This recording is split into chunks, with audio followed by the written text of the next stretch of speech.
你家里给你找了个怀孕8个月的未婚妻，并威胁你不当接盘侠就与你断绝关系。而此刻你正好觉醒了最强首付系统，每断绝关系1天便会奖励10个亿。正当你不知如何选择时，未婚妻柳如烟却嘲讽道：“我已经怀孕了，孩子是我男神的，而且这个孩子我不仅不会打掉，还要生下来。”而你的爷爷为了攀上豪门，竟对你说道：“小凡，我这么做也是为了你好，这可是天上掉馅饼的好事，你可一定要珍惜啊！”听到爷爷的话，你心中怒气升上，这是让自己主动戴绿帽子当接盘侠呀。此时你的亲戚们也都在旁边附和，等柳小姐把孩子生下来，就让孩子跟着你姓，你把孩子当成亲生的就行了，没什么大不了的。没等亲戚们说完，旁边的柳如烟冷笑一声，然后极为霸道的开口：“我男神的孩子怎么配跟着他姓？是他要跟着我男神的孩子姓才对。订婚以后他就改姓秦了，而且虽然我们订婚了，但你不能碰我1根手指头。我每个月会去京城见我的男神2次，你不能有任何意见。”而你的爷爷也是冷着脸说道：“陈凡，如果你还承认是我们陈家人，这个婚你必须答应。”听到这里，你冷笑一声：“你们还当我是陈家人吗？这是要把我朝火坑里推。既然这样，那这个陈家人我不当也罢。从现在起，我与你们陈家断绝一切关系。”随后头也不回地离开了家门。就在此时，一道机械声传来：“恭喜宿主觉醒最强首付系统，断绝关系第1天奖励10个亿。”紧接着手机震动了一下，看着到账10亿元的短信，你直接瞪大了双眼，真是10个亿啊！一瞬间你就从一个只有300多块的大学生，一跃成为了坐拥10亿资金的亿万富豪了。而此时陈家别墅内，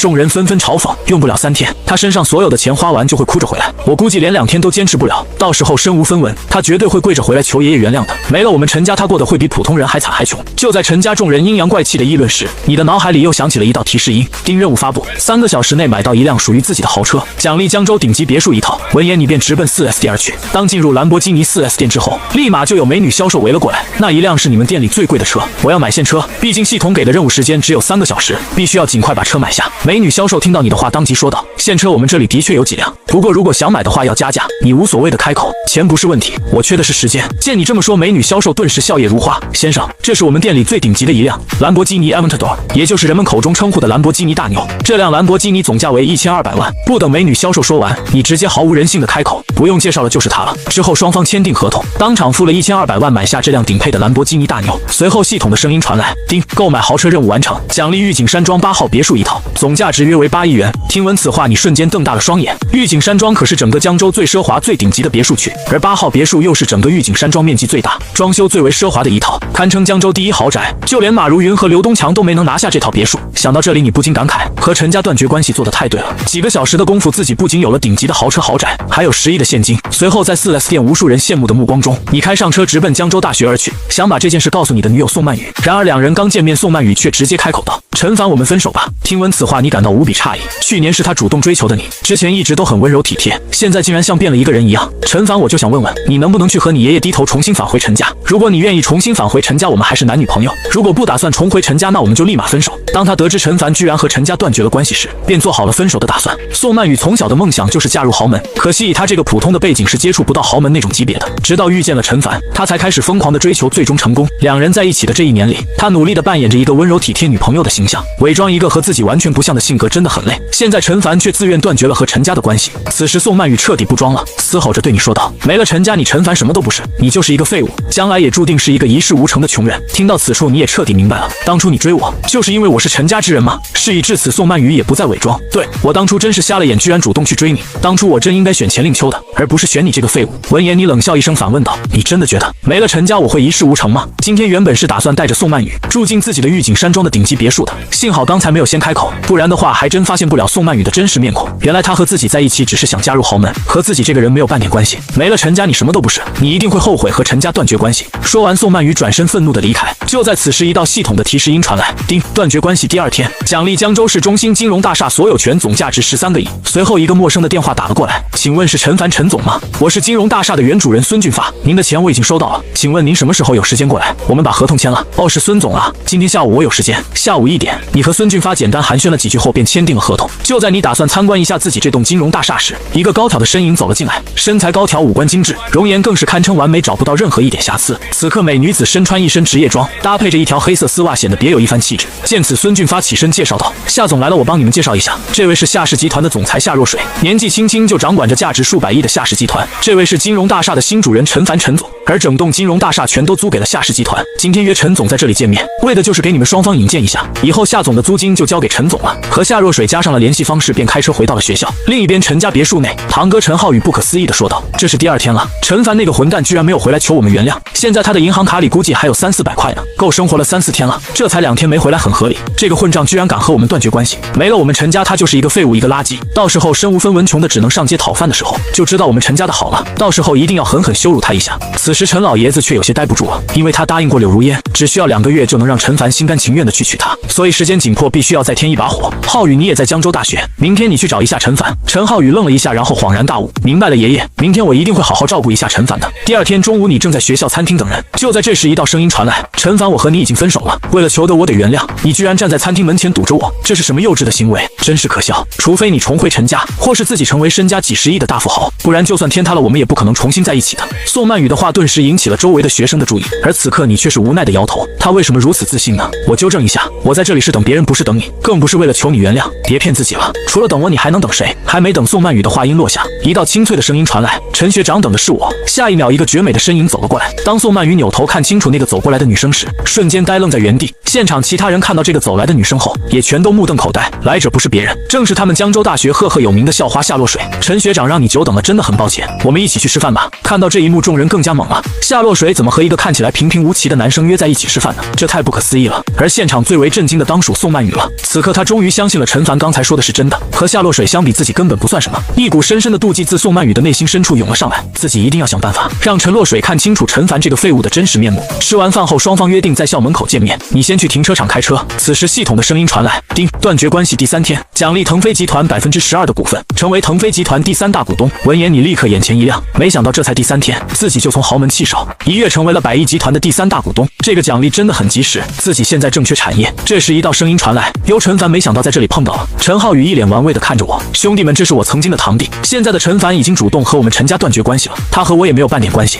闻言，众人一脸震惊，什么？竟然主动和陈家断绝关系？他疯了吗？这小子脑袋是不是有坑啊？此时陈浩宇得意地问道：陈凡和我们陈家断绝关系，现在应该是第3天了吧？后悔吗？陈凡笑着回答：呵呵，和你们陈家断绝关系是我这辈子做的最正确的选择。这几天自己身价暴涨30几亿，而且这还只是第3天，后面自己的身价会越来越多。别看陈浩宇现在很嘚瑟，将来陈家分财产到手也不会超过10个亿。陈凡你就嘴硬吧，还最正确的选择，真是可笑。现在的你估计连500块都拿不出来吧？随后指着身边的一辆全新的跑车炫耀道：对了，陈凡，多亏了你，爷爷给我换了新车，看到没？我的新车玛莎拉蒂 Gran Turismo 落地价格200多万呢，羡不羡慕？你瞥了一眼陈浩宇的玛莎拉蒂，没有说话，而是向停车场深处走去。陈浩宇看到你走后还以为怂了，于是大声向小弟们问道：你们说陈凡和我们陈家断绝关系是不是傻？这辈子别说200多万的豪车了，你估计连50万的破车都开不上。那肯定啊，这不是一般的傻，傻成这样的人整个世界都找不出一个来。然而下一秒你就坐进了价值1000多万的兰博基尼中，并且启动了车子。看到这幕，陈浩宇直接被惊掉了下巴。这是兰博基尼大牛，1000多万的顶级豪车呀，和他一比，自己的玛莎拉蒂就是地中地。紧接着在陈浩宇骇然的目光中，你缓缓开着价值1000多万的兰博基尼大牛从他旁边潇洒而过。怎么会这样？陈浩宇彻底懵了，在他的想象中和他们陈家断绝了关系，陈凡应该会越混越差，而且会是身无分文穷困潦倒的那种。怎么现在陈凡开上了兰博基尼大牛，这种千万级的豪车呀？这种豪车连他们陈家年轻1辈中最优秀的堂哥都没有，怎么离开了他们陈家，陈凡越混越好呢？这不合理啊！尤其是想到刚才他在陈凡面前嘚瑟自己的玛莎拉蒂后，顿时觉得脸上火辣辣的，这下他的脸是真的丢尽了。就在这时，系统的声音传来：丁，系统已达到升级标准，是否开启升级模式？一旦开启升级模式，系统每日奖励的价值都会增加数倍甚至10倍。听完系统的话，你的呼吸都变得有些急促了。要知道，在自己和陈家断绝关系后，系统每天的奖励就已经高达10亿左右了。如果系统能升级，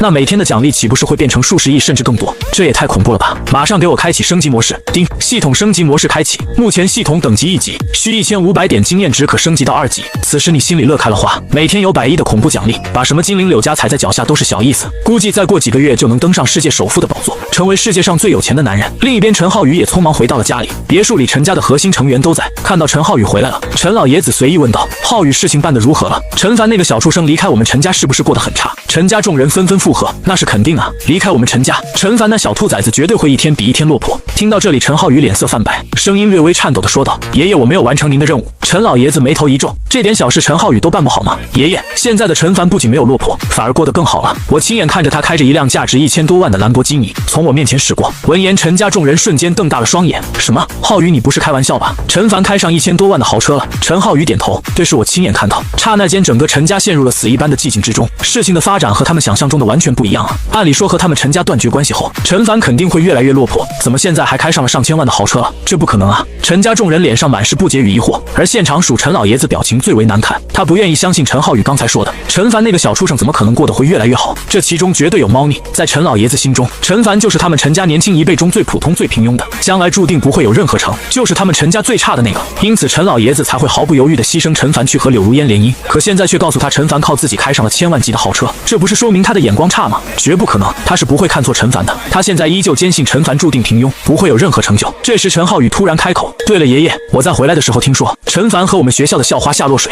一起在餐厅里吃饭，两人关系似乎不一般。”听闻此话，陈老爷子眉头一皱，随后大喝一声：“我明白陈凡那个小畜生为什么能开上豪车了。这个校花应该是夏氏集团的千金。如果我猜的不错的话，陈凡勾搭上了夏氏集团的千金，那辆千万级的跑车应该是陈凡从这个夏落水的手中借来的，为的就是在浩宇面前炫耀。”闻言，众人大惊失色：“什么？夏氏集团的千金？他们陈家比起夏氏集团千金可差远了。”陈家众人纷纷吐槽：“原来陈凡那个小兔崽子是吃上了软饭了。”虽然嘴上也这么说，但内心却对陈凡羡慕极了。吃上校花的软饭，他做梦都想。软饭虽然说起来不好听，但是真的香啊！如果陈凡真的成为夏氏集团的女婿，将来身价保底也有100亿，这是陈家等人绝对不能忍的。他们可见不到陈凡过得好。此刻，陈老爷子却摆了摆手：“我们现在要做的是把陈凡和夏氏集团的千金拆散。至于怎么做，玉珍、浩宇，你们过来，我告诉你们。”陈老爷子脑海中已经浮现出了一条针对陈凡毒计。闻言，陈浩宇和陈玉珍眼睛立马冒出了光，他们是见不到陈凡生活的比他们好的。现在老爷子有针对陈凡的计划了，他们自然举双手赞成。另一边，陈凡和夏落水也来到了夏氏集团。就在这时，一位夏氏集团的高层匆忙地冲了进来：“不好了，夏总出事了！咱们的供应商突然宣布和我们取消了合作关系。”什么？夏若水神色慌张：“难道公司和我们一直合作的好好的，怎么会突然取消与我们的合作关系？难道是百盛集团搞的鬼吗？你立马去联系一下腾飞集团和千灵集团，看看他们愿不愿意与我们合作。我们要尽快找到新的合作伙伴。”就在这时，系统的声音再次传来：“丁断绝关系第4天，奖励全球限量顶级腕表百达翡丽 Grandmaster Charm， 腕表已放在您的别墅书房中，请注意查收。同时发布临时任务发布，帮夏若水解决这个危机。任务奖励任意技能选择卡1张，可以随意挑选一项技能，使用后将会彻底掌握这项技能。”就在你研究这个系统任务时，刚才那个高层再一次闯了进来：“夏总，我按照您的吩咐去联系了另外几家，结果他们好像统一了口径，全都一口拒绝。”知道了这个消息后，夏若水的脸色更加凝重，一时间竟有些束手无策。此时神秘一笑，淡淡的开口：“夏总，这件事我或许能帮你，我在腾飞集团内有点关系。”闻言，夏若水眼睛中顿时冒出了光，无比激动地看向你。然而夏氏集团的那位高层对你的话深表怀疑：“刚才可是腾飞集团的副总亲口拒绝了我，这位陈总就算在腾飞集团再有关系，还能比副总厉害吗？”此刻你拿出手机，给腾飞集团的总裁郑兴德打了一个电话，约他今天晚上一起吃个饭。对方立马同意，随后你便开着兰博基尼马不停蹄地赶往望江阁。刚坐下，郑兴德就带着2个腾飞集团的副总裁匆忙赶来了。见到你后，郑兴德3人无比诧异，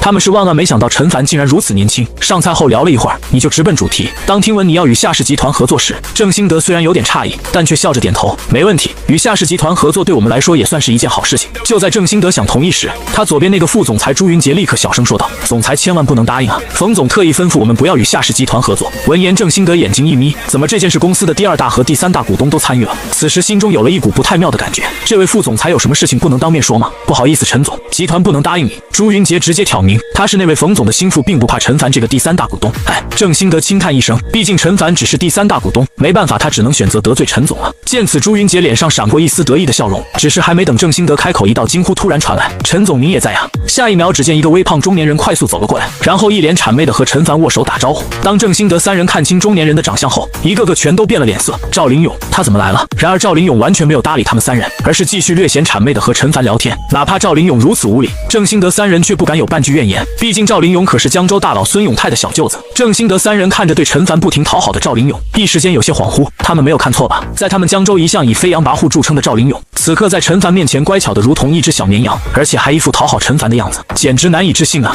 在震惊之余，他们想到了一件恐怖的事情：能让赵林勇如此，那陈凡的身份该是多么厉害！越想几人越是感到恐怖。郑兴德立马表态：“陈总和夏氏集团的合作，我答应了，今天无论是谁来了也阻拦不了。那个朱副总，最近我们外地分公司的工作不太好，你去指导一下吧。”为了表示诚意和立场，郑兴德把朱云杰贬到了外地的分公司。闻言，朱云杰身体一软，直接瘫坐在椅子上，他的事业算是彻底完了。随后，你拿出手机给夏若水发去消息，让他立马派人来和郑兴德签合同。另一边，夏若水还在办公室中焦急地等待着。之前那位高层开口道：“夏总，你别抱太大的希望，与腾飞集团的合作大概率不足1%。”然而话还没有说完，你的消息就已经传来了。夏若水打开手机一看，脸上顿时浮现出一抹淡淡的笑容。邹总监，你刚才说的是什么？公司高管想了一下，不明所以的回答：“我说陈总让腾飞集团与我们合作的可能不足1%。怎么了，夏总？”夏若水缓缓开口：“邹总监，你预测的不准啊，这1%恰恰发生了。”闻言，邹总监直接被惊掉了下巴，目瞪口呆。什么？夏总，你的意思是是，陈总说服了腾飞集团与我们合作了。是的，而且陈凡刚才给我发消息，让我派人过去，现在就能签合同。闻言，邹总监人彻底傻了。陈总这也太厉害了，这才过去短短几个小时就搞定了腾飞集团。随后，邹总监主动请缨，夏总，要不我过去签合同吧，顺便给陈总道个歉，是我眼光有问题，小瞧了陈总，我亲自去你，如果想去的话可以一起。说罢，夏若水和邹总监直接动身前往望江阁餐厅。另一边，餐厅中赵林勇开口道：“望江阁老板真是赚大了，简直是一个印钞机，赚钱倒是其次，最重要的是望江阁是咱们江州最顶级的餐厅，江州的富豪大佬都喜欢来这里。这些年，望江阁积攒了一个非常庞大的人脉网，这个人脉网才是他真正垂涎不已的。”听赵林勇说完，你眼前一亮，对望江阁也有了想法。现在有了系统资产，每天都在飞速增长，可惜并没有与之匹配的人脉网，这是你的短板。就在这时，夏若水和邹总监来了，在你和赵林勇的见证下，夏若水正式与腾飞集团达成长期合作。夏若水的麻烦轻松解除，此刻系统的声音也传来：丁，恭喜宿主完成任务，获得任意技能选择卡1张，可以随意挑选一项技能，并且彻底掌握。这时，邹总监看向你，诚恳地开口：陈总，我为之前的事情向您道歉，您是怎么做到让腾飞集团与我们合作的？这才过去短短3-4个小时啊！听到这句话，甚至连夏若水都不由看向你。原因很简单，因为我是腾飞集团的第3大股东。闻言，邹总监一脸惊叹：陈总厉害啊，竟然还是腾飞集团的股东。等事情完美解决之后，你便回到了别墅。刚来到书房里，就发现书桌上多了一个神秘的木盒。走过去打开一看，一块无比精美的腕表映入你的眼帘。这便是系统奖励的百达翡丽 Grandmaster Charm。这种级别的腕表，别说在江州了，就算是在整个国内都是数1数2的。断绝关系第4天就获得了这么丰厚的奖励，明天第5天不知道会有什么，希望系统不要让我失望。与此同时，江州另一处奢华别墅内，2个60-70岁的老者正在聊天，其中一个正是陈家老爷子陈山海，而另一个老者便是当今百盛集团的董事长孔百胜。老陈，听说你们家出来一个败类，当众和你们陈家断绝了关系。闻言，陈老爷子脸色阴沉的开口：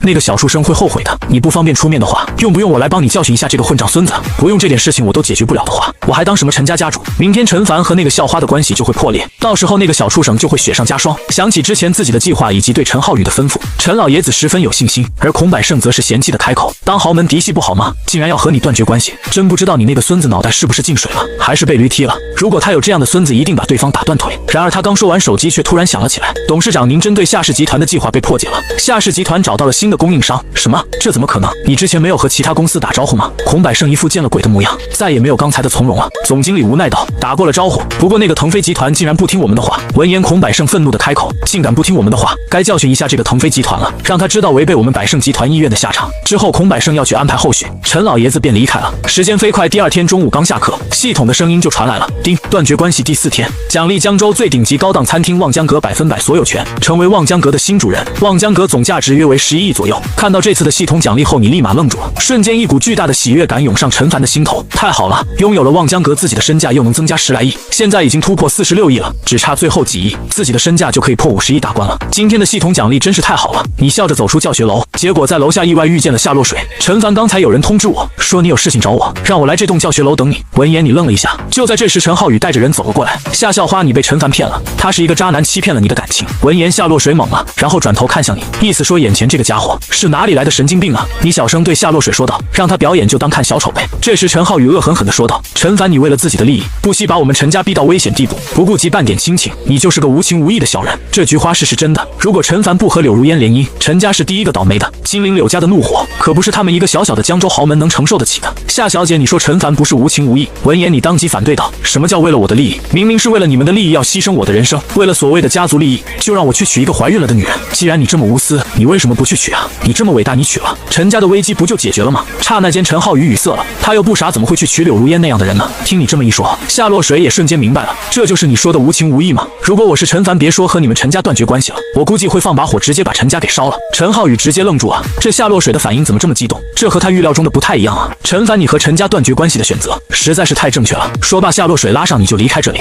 陈浩宇懵了，什么情况？自己这是帮了陈凡吗？可恶，太可恶啊！陈浩宇心中愤怒的大吼。另一边，你已经开车带着夏洛水前往望江阁了。就在你停车时，陈家陈玉珍带着几个朋友也来了。陈姐，我们突然来望江阁会有位置吗？听闻此话，陈玉珍无比炫耀的说道：我可是望江阁的高级会员，每年在望江阁消费高达数百万。就当陈玉珍在望江阁餐厅门前嘚瑟时，你和夏洛水也走了过来。陈玉珍看到你先是一愣，然后带着刻薄至极的声音讽刺道：哎呦呦，望江阁这种级别的餐厅也也是你这种穷光蛋能来的。听闻此话，冷笑一声，这里不是我能来的，难道是你能来的吗？见你这么说，陈玉珍脸上露出得意的笑容，显摆的开口，那是自然，每个月我最起码来望江阁5次，你说这里是不是我能来的？之前你或许可以，但今天你进不去望江阁的大门。说着便拿起手机随手发出了一条短信。陈玉珍仿佛听到了什么天大的笑话一般，笑得前仰后合。今天我进不去望江阁的大门，开什么国际玩笑？你以为你是谁啊？笑死我了！陈玉珍的几个同伴也忍不住开口，就是居然敢说陈姐进不去望江阁，这小子是不是没睡醒啊？在江州还有我们陈姐进不去的地方吗？陈凡现在就让你看看我是怎么光明正大的进望江阁的。至于你这样的穷光蛋，只配在望江阁前闻闻味道。说罢，陈玉珍昂首挺胸，大步朝望江阁前走去。此时站在望江阁大门前的迎宾人员就站了出来，不好意思，女士，今天中午我们这里客满了，没有位置，您下次想来可以提前预约。听到这句话，陈玉珍的那些同伴顿时尬住了，反倒是陈玉珍表情平静，仿佛一切都在预料中一般，然后胸有成竹地从包里拿出了一张特殊的卡片。你看好，我是你们望江阁的高级会员陈玉珍，拥有免排队、免预约等特权。你说我现在能不能进去？能，当然能了。您是高级会员，自然有这个特权。刚才是我有眼不识泰山。工作人员礼貌地弯腰做了一个请进的动作。看到这幕，陈玉珍脸上的笑容更加灿烂了，扭头万分得意地对你说道：“小东西，看到没？我现在就要进望江阁吃饭了，而你只能在外面看着，一辈子都进不来。”说完，陈玉珍大步一迈，便打算踏入望江阁，但还不等他的脚落下，一个30多岁的西装男子就从里面直接拦住了。陈玉珍女士，很抱歉地通知你，今天你不能进去。闻言，陈玉珍勃然大怒：“你说什么？”赵经理耸了耸肩，傲慢地回答：“没有为什么，你就是不能进去。如果你非要一个答案，你可以理解成里面没有你的位置。”就在此刻，你和夏洛水也走了过来。我说过今天你进不去，现在相信了吗？刹那间，陈玉珍脸色红胀起来，尴尬不已。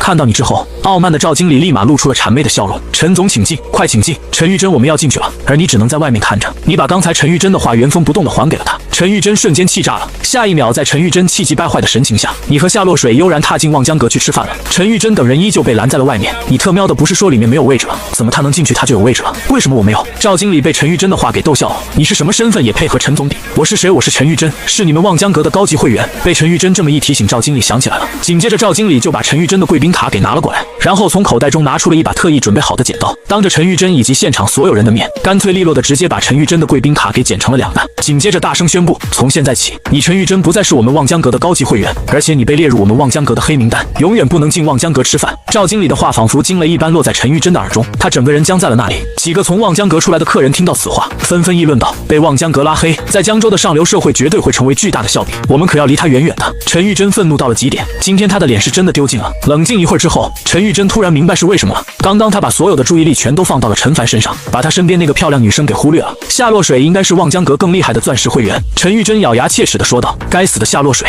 该死的夏氏集团，陈凡这个吃软饭的废物，没有了夏洛水这棵大树，你就是一个垃圾。还有浩宇是怎么搞的？他不是奉了老爷子的命令去拆散陈凡和夏洛水吗？怎么现在2人一起来望江阁吃饭了？自己那个侄子陈浩宇也是一个废物。”此刻的陈玉珍已经没有了吃饭的心思，于是他立马开车离开，返回陈家了，对着陈浩宇一直劈头盖脸的痛骂：“你是干什么吃的？老爷子布置的那么好，你怎么不按照老爷子的命令去做呢？”陈玉珍把刚才对陈凡的不满以及怒火一股脑的全部撒在了陈浩宇身上。大姑，我也很无奈啊，陈凡和夏洛水2个根本不按照正常思路来，而且2人的关系好像还更好了。这时客厅中的另一个20岁左右的女子开口：“好了大姑，浩宇能力有限，教训陈凡这件事情还是让我来吧。”女子名叫陈一翠，是陈浩宇的亲姐姐，也算是陈凡曾经的堂姐。在陈家，陈一翠比陈浩宇更优秀，也行，一翠你出面，绝对能狠狠教训陈凡那个小东西，你可是我们陈家的希望啊。陈玉珍点头，对陈一翠的手段很有信心。陈一翠不屑地笑了笑，压根没有把陈凡放在眼里。浩宇，今天下午我和你一起去学校。闻言，陈浩宇瞬间激动起来。好的姐姐，就靠你帮我们陈家找回面子了。自己亲姐姐的手段，陈浩宇是清楚的，这次姐姐出面，陈凡绝对完蛋。下午，陈一翠自信地和弟弟陈浩宇来到江州大学，早已等候在停车场的小弟立马跑了过来。宇哥，我打听到今天下午陈凡他们班以及其他大2学生要去参加一场讲座，很好，这次陈凡可逃不了了，没有了夏洛水在旁边给他撑腰，我看陈凡这小子怎么办？今天我要让陈凡在他所有的同学面前丢尽脸面，成为无数人的笑柄。此时你刚进来没一会儿，陈一翠姐弟俩以及一个30多岁提着黑色手提箱的西装男子也从后门进来。陈浩宇装作偶遇无比诧异的开口：“这不是陈凡吗？没想到在这里又碰到了呀。哎呦，陈凡，你戴的是价值几十万的名表百达翡丽，好有钱啊！几十万的名表这几个字顿时引起了在场所有人的注意。刹那间，现场无数人的目光不约而同地集中在了陈凡和陈浩宇的身上。我去，戴几十万的名表厉害啊！这兄弟是谁啊，这么屌？而陈浩宇则是阴阳怪气的道：“陈凡，你都和我们陈家断绝关系了，哪里来的钱买价值几十万的百达翡丽？你不会是为了面子戴的假表吧？”闻言，你冷笑一声：“这块百达翡丽可是系统奖励的，全球限量7块的顶级腕表，怎么可能是假的？”什么？陈凡竟然陈家断绝关系了？怎么会有钱买这种级别的腕表？绝对是假的，真是恶心人！陈浩宇早就安排好的小弟在人群中大声喊着，故意带节奏。听闻此话，你冷笑一声，缓缓说道：“不好意思让你失望了，我的这块百达翡丽是真表，真表不见得吧？这种级别的名表我们也看不出真假呀。随后陈奕翠瞥了一眼西装男子，示意该他出场了。西装男子立马行动走到前面，大声道：“大家别着急，我是专业腕表鉴定师，并且有专业的鉴定书，我现在就可以鉴定这块百达翡丽是真是假。”陈奕翠站在远处，双手抱在胸前，冷眼看着陈凡，眼神中有着难以掩饰的得意，这便是他的手段。今天中午从弟弟那里知道陈凡今天似乎带了一块百达翡丽，于是陈奕翠立马猜测陈凡的表一定是假的，便特意针对陈凡的这块假表做了这么一个局，为的就是当着所有人面前狠狠打陈凡的脸，让他成为江州大学的笑柄。闻言，众人纷纷说道：“有专业鉴定书太好了，那鉴定一下吧。”就在这时，系统的声音传来：“丁临时任务发布，同意鉴定自己的腕表，让陈浩宇知道什么叫全球限量版百达翡丽，任务奖励顶级厨艺。”然后陈凡随手把百达翡丽摘了下来，有什么不敢的？鉴定师当即拿出箱子里携带的专业仪器，开始一丝不苟地鉴定起来。几分钟后，鉴定师放下了仪器，站了起来。刹那间，在场所有人全都屏住了呼吸，齐齐看向鉴定师。这块百达翡丽是真的，而且在所有的百达翡丽中还是极品。然而下一秒，那位专业鉴定师的话让陈奕翠姐弟两人呆若木鸡。现场的其他人知道了陈凡的百达翡丽是真的后，同样无比震惊。才大二就戴上了价值几十万的表，这也太厉害吧！随后，鉴定师礼貌地看向你，先生，请问您这块百达翡丽是哪一款了？他鉴定各种名表也有7、8年了，从几万块到几百万的都遇到过，可眼前这块还真没认出来。你随口说道：“我这块是百达翡丽 Grandmaster Chime。”大师谐音：“哦，是百达翡丽 Grandmaster Chime。”不对，你说什么？鉴定师最初没觉得什么，结果当他反应过来后，瞬间脸色大变。这是传说中全球限量7块的百达翡丽纪念款腕表吗？闻言，众人瞪大了双眼。什么？陈凡的百达翡丽还不是普通款，而是全球限量7块的腕表？陈凡也太厉害了吧！至于陈奕翠姐弟两人同样被吓到了，有人好奇的大声问道：“鉴定师，这样一块腕表要多少钱啊？”鉴定师想了一下，谨慎的回答：“这种级别的腕表已经不好估计了，可能要上拍卖会才知道的。不过我保守估计，怎么也要8位数吧。”我的天啊！陈凡一块表最低都要1000万，这是把一套顶级别墅戴在了手上啊！瞬间现场沸腾起来。大佬，你就是我的偶像，陈少，你缺小弟吗？我可以给你当小弟。陈同学，今晚有时间吗？我请你看电影《我是3、4弟》哦。知道了陈凡这块腕表的价值，陈奕翠姐妹两人更是仿佛被雷劈了一般，被吓傻了。他们这是为陈凡做了嫁衣啊！叮，恭喜宿主完成任务，获得顶级厨艺。这时系统的声音传来，紧接着一股庞大的信息传入你的脑海中，刹那间便拥有了大师级厨艺。讲座结束后，无数人再次围住了你，甚至还有不少大胆一点的女生向你暗送秋波。你好不容易才从众人的包围下离开，随后直接开车返回到了御景山庄睡起了懒觉。第二天上午，系统的声音再一次传来，叮，断绝关系第6天，奖励永嘉购物中心100%所有权。今天系统的奖励倒是出乎你的预料，永嘉购物中心的价值应该在14、15亿左右。瞬间你的身价不仅超过50亿，还突破了惊人的60亿。如果继续按照这个速度，最多4天自己的身价就能破100亿，成为江州最年轻的100亿富豪。想到此处，你不由激动起来。根据估计，陈家的所有资产加起来应该在4、500亿左右。如果按照现在自己身价的提升速度，最多1个月，自己一个人的身价就可以超越整个陈家了。到时候看看后悔的人是谁。此时，一个陌生的电话突然打来，请问是陈凡陈先生吗？我是永嘉购物中心之前的老板，钱我已经收到了，请问您什么时候有时间来签转让合同？闻言，我当即说道：今天下午4点半吧。另一边，望江阁换老板的消息也传了出去，这让江州不少大佬富豪无比诧异。至于望江阁的新老板是谁，却没有任何人知道。一时间，究竟是何方神圣收购了望江阁，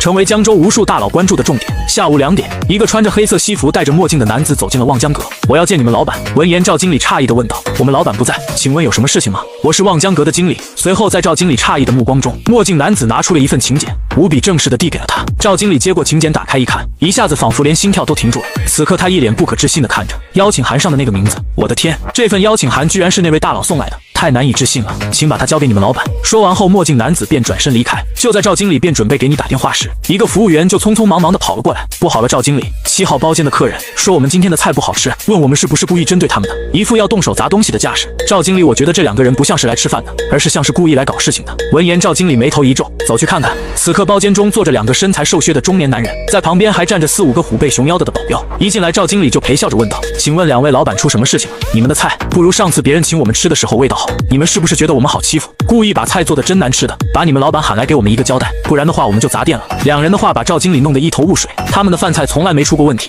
今天的大厨也是之前的大厨。2位先生，今天是我们招待不周，这样吧，您今天的饭菜我们免单了，这样可以吗？不行，我们差这点钱吗？必须让你们老板来，不然你们这家店就保不住了。赵经理无奈，只能拨通了电话，把2个中年人的事向你汇报了一下。就在这时，系统的声音传来：丁任务发布，去望江阁看一看这2个中年人究竟要做什么。任务奖励私人定制款劳斯莱斯幻影1辆。看着系统发来的任务，你既诧异又惊喜。私人定制款劳斯莱斯幻影可不是有钱就能买得到。半个小时后，你来到了餐厅，刚走到7号包间前，就听到里面猖狂的声音传来：“你们老板怎么还不来？信不信我把你们的店给砸了？”那2个中年男子叫嚣着，旁边4、5个保镖也跃跃欲试，一副要动手的架势。只是还不等他们的话音落下，一声霸道的声音传来：“想砸我的店，我看谁敢！你就是望江阁老板，今天我们吃的不爽，你要是不给我们一个交代，有你好看的。”中年人还想威胁你几句，只是还不等他开口，赵经理就跑了进来：“不好意思，老板，我刚知道您已经到了，这是之前给您送来的邀请函，是魏景雄魏大佬的。”听到这个名字，还想叫嚣的中年人瞬间蔫了。魏景雄他们江州的大佬之一，是那种跺跺脚地都要颤3颤的枭雄，也是他们这些人万万不敢得罪的。闻言你更加诧异：“哦，魏景雄，他邀请我做什么？”“魏大佬邀请您明天去他家里喝茶。”“什么？”魏景雄邀请眼前这小子去他家里喝茶？顿时间，2个找事情的中年人吓得脸色发白。魏景雄可是他们江州的大佬啊，他主动邀请的客人会是什么身份？越想2个中年人看着你越是害怕，一时间他们腿都软了。你把邀请函接了过来，然后冷眼看向他们，一刹间2个中年人直接跪了，并且说出了幕后指使：“陈总，我们错了，是醉仙楼的老板罗志新花钱请我们来您这里找麻烦的，我们就是拿钱办事，您不要和我们这些小人一般见识。”2个中年人没敢隐瞒，直接和你说明了原因。醉仙楼是江州排名第2的餐厅，仅次于他们望江阁。罗志新看到望江阁换了新老板，算是动荡时期，于是他就想着趁这个机会把望江阁的名声给搞臭，然后超越望江阁成为江州第一。这个回答倒是在你的预料之中。好家伙，欺负到自己头上来了。你冷笑一声：“赵经理，直接把他们送去警局。”听你这么说，2个中年人立马慌了，纷纷跪地求饶。最终这些人被望江阁的安保人员给带走了。你则是打开了邀请函看了一眼，的确是江州大佬魏景雄发来的，而且似乎还是手写的。明天正是周末，到时候看看吧。就在这时，系统的声音再一次传来：“丁，恭喜宿主任务完成，获得私人定制款劳斯莱斯幻影1辆。”闻言你相当满意，距离把金陵柳家踩在脚下的目标更近了一步。醉仙楼罗志新，你小声嘀咕了一句：“现在事情有点多，等把手头的事情处理完了，就是罗志新倒霉的时候。”罗志新不是想收购自己的望江阁吗？那自己就想办法先把他的醉仙楼给收购，以其人之道还治其人之身，以后有什么问题第一时间联系我。对赵经理叮嘱了一番后，便离开了望江阁。当赶到永嘉购物中心时，正好下午4点，现在还有半个小时的时间，正好趁着这个时间在永嘉购物中心逛一逛。从陈家离开时，只随手拿了几件衣服，现在他的衣服有些不够穿了，找了最近的一家店铺，直接走了进去。没多久就挑选了一大堆衣服。就在你准备去付款时，一道诧异的声音传来：“咦，这不是陈凡吗？你都和陈家断绝关系了，还敢来逛这种奢侈品店？你有钱吗你？”只见一个年轻男子走了过来，冷嘲热讽地说道：“这个年轻男子名叫朱鹏宇，是江州另一大家族朱家之人，这里的一件衣服动辄上万甚至10几万，你居然一下子拿了这么多，等会儿钱不够，看你怎么办。”几分钟后，工作人员统计好了：“先生，您的这些衣服一共127万6千元，请问您是刷卡吗？100多万。”朱鹏宇一惊，这也太多了吧，几件衣服就要100多万，不愧是奢侈品啊！别说陈凡一个气少了，就算是他也拿不出这么多钱来。与听到价格后朱鹏宇的惊讶相比，你则是平静极了，仿佛听到的不是100多万，而是100多块100。你扫我吧。随后打开付款码，把手机放到了前台桌上，工作人员直接扫描，下一秒银行短信来了：“您的尾号5169卡消费127万6千元，余额59亿8千万03元。”旁边朱鹏宇恰巧看到了这条短信，瞬间呆若木鸡。我的天啊，陈凡的余额怎么会有这么多数字？这一刻朱鹏宇的心跳仿佛都停止了，哪怕他是朱家的子弟，银行卡里也不过只有几十万罢了，连陈凡余额的零头都不到。陈凡怎么会有这么多钱？这也太恐怖了！站在原地的朱鹏宇仿佛被雷劈了一般，一动不动，被吓傻了。而你则是提着大包小包轻松离开，100多万对你来说连九牛一毛的1毛都算不上。随后直奔永嘉购物中心的最顶层而去，几分钟后便来到了顶层的办公室。此刻家购物中心的钱老板已经在那里等待了，双方握手认识了一下，简单寒暄了几句后，双方正式签合同。从此刻起，江州最顶级的购物商场永嘉购物中心就是属于你的了，这间奢华的办公室也变成了你的。在办公室坐了一会儿，你突然想到了一件事情，一件比较重要的事情，是时候使用之前做任务得到任意技能卡了，就先选顶级格斗技能吧，先把自身的安全保障了，等后面有机会了再学习这个金融管理技能，毕竟有系统在，不怕后面自己得不到顶级管理技能。随后打开系统，找到了那张任意技能选择卡，叮，恭喜获得顶级格斗技能，成为顶级格斗大师。几秒钟后，一个极为庞大的信息涌入你的脑海和身体之中，足足过了好一会儿，你才缓缓睁开眼睛，握了握拳头，感觉到自己的力量比之前强了很多。如果现在遇到望江阁搞事情的中年人，他们的那几个保镖，自己一只手就能解决，连大气都不带喘的。时间不早了，你离开办公室开车回家，刚开车来到车库，就看到了一辆黑色的劳斯莱斯停在那里，这就是你刚刚做任务得到了的私人定制款的劳斯莱斯幻影。之前在陈家时，陈家的好几个核心人物，比如陈老爷子的3儿子等人，开正是劳斯莱斯幻影，然而他们的劳斯莱斯幻影可没办法和你的这辆相比。打开车门上去体验了一下，商务型豪车和超跑的感觉的确不太一样了。欣赏了一下自己的私人定制款劳斯莱斯幻影后，便回到了别墅睡觉。时间飞快，第二天上午，系统的声音传来：叮，断绝关系第6天，奖励世界顶级黑卡，石油国第一皇家银行万事达黑卡1张，现已存放在您的别墅书房中，请注意查收。看着系统的奖励，你感到万分惊讶，今天系统奖励自己的，居然是一张石油国皇家银行的黑卡。这可是世界顶级黑卡之一，拥有者大都是全球各国皇室富豪以及顶尖的达官显贵。更重要的是邀请制，这种黑卡不是你有钱就能拥有的，并且银行还为所有的黑卡用户配备了一支全天候24小时的服务团队，可以解决持卡人提出的任意要求。更重要的是，黑卡没有额度限制，持有者想花多少就花多少。如果没猜错的话，陈凡应该是整个江州第一个拥有石油国万事达黑卡的人。这次系统的奖励可谓丰厚至极，想到此处，你便迫不及待地来到了别墅书房。远远的就看到一张十分特殊的黑色银行卡，正放在自己的办公桌上。走上去一看，不禁感慨石油国不愧是以土豪闻名啊！这张达黑卡和其他那些黑卡却很不一样，黑卡的周边是由黄金点缀，而在整张银行卡的中心还有一颗天然钻石。可以说今天的系统非常给力。与此同时，另一边腾飞集团中第二大股东冯延礼来到了总裁办公室里。江总，我想和你联手，罢免第三大股东陈凡在公司的一切职务，然后把他踢走。冯延礼语气中满是对你的怨恨。之前百盛集团的孔总派人特意吩咐他，让他控制好腾飞集团，绝对不能与夏氏集团合作。结果这个陈凡从中作梗，让夏氏集团和他们腾飞集团签订了长期合作协议，这引来了孔总的怒火。孔总把他臭骂一顿，后面孔总让他教训一下这个不听话的陈凡。只要他们腾飞集团的这第一大、第二大股东联手，再加上个别的小股东，绝对能轻松做到这点。对冯延礼的要求，江浩无比诧异，把陈凡踢出公司。对，只要江总同意与我合作，以后在公司中我都听江总的吩咐。我欠江总一个大人情。最终在冯延礼的一顿保证与好话中，江浩这才答应，明天我们召开董事会来处理这件事情。那些多谢江总了。冯延礼笑得格外开心，把陈凡踢出公司，他绝对能让孔总满意，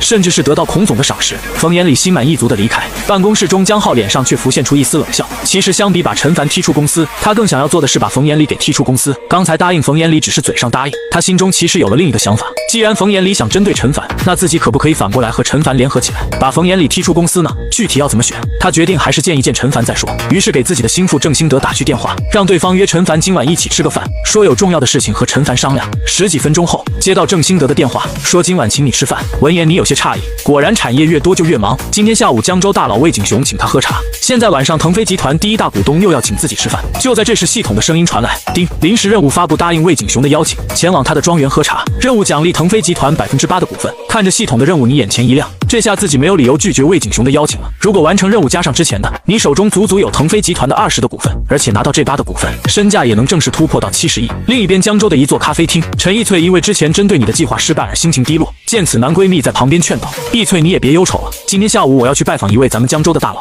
这样吧，你和我一起去，我把这位大佬介绍给你认识，如果你能得到这位大佬欣赏，说不定可以借助这位大佬的手，把那个叫陈凡的小子狠狠整治一顿。闻言，陈奕翠瞬间来了精神，激动地问道，弘毅，你要去见哪位大佬啊？魏景雄，魏大佬。朱弘毅崇拜地说道，魏景雄这样的从底层打拼出来的枭雄，是很多年轻人所崇拜的偶像。什么？居然是魏景雄老？陈奕翠欣喜万分，魏景雄的威名他可是如雷贯耳，自己如果能得到魏景雄大佬赏识，别说什么对付陈凡这样的小事情了，哪怕他在陈家的年轻一辈中地位都能提升不少。那太谢谢你了，弘毅，我从来没有见过魏景雄这样的大佬，今天见到对方你要帮我呀。没问题，这都是小事情，我一定帮你。时间飞快，下午你开上自己的新车，私人定制款劳斯莱斯幻影，直奔魏景雄的别墅而去。而另一边，陈奕翠和朱弘毅也动身了，因为更近一些，他俩早一点来到了魏景雄的庄园前。身为江州的大佬，魏景雄的敌人也不少，因此在魏景雄的庄园前有着数位保镖站岗。您好，请通报一下，朱家第3代嫡系朱弘毅前来拜访魏大佬，你在这等着。保镖队长扫视了朱弘毅一眼，这才走进庄园内去通报了。就在朱弘毅和陈奕翠等待的时候，一辆崭新的劳斯莱斯幻影缓缓停在了旁边。当看到你从豪车上潇洒的下车时，陈奕翠瞬间瞪大了双眼。这种级别的豪车，